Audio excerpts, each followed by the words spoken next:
Il était une fois un homme riche qui possédait d'immenses richesses et de vastes domaines.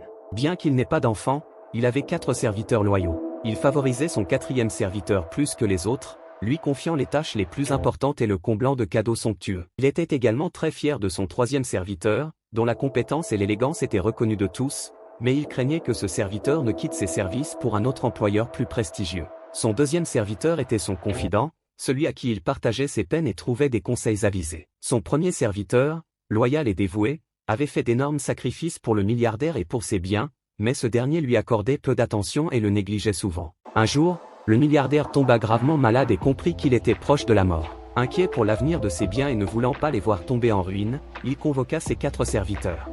Chacun d'eux, voyant la mort proche de leur maître, désirait ardemment être désigné comme son successeur et prendre la relève pour gérer ses affaires après sa mort. Toutefois, leur motivation était loin d'être noble. Le milliardaire demanda à chacun de ses serviteurs ce qu'ils feraient s'ils étaient choisis pour le succéder. Le 4e serviteur, sûr de lui, déclara qu'il continuerait à amasser des richesses et à étendre l'empire du milliardaire. Cependant, en réalité, il envisageait de vendre les biens et de partir avec l'argent. Le 3e serviteur, charmant et ambitieux, promit d'utiliser son intelligence et son élégance pour renforcer la renommée et l'influence des biens du milliardaire, mais il comptait dilapider la fortune pour son propre plaisir.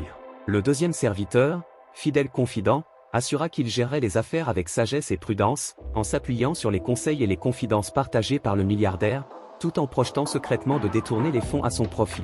Enfin, le 1er serviteur, celui qu'il avait le plus négligé, parla avec humilité et détermination.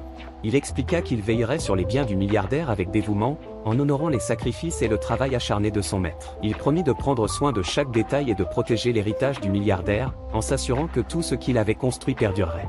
Contrairement aux autres, ses intentions étaient sincères et honnêtes. Le milliardaire, profondément touché par cette déclaration de dévouement, réalisa qu'il avait négligé son plus fidèle serviteur. Il regretta amèrement de ne pas avoir pris soin de lui comme il aurait dû, mais il trouva du réconfort en sachant que ses biens seraient entre de bonnes mains après sa mort.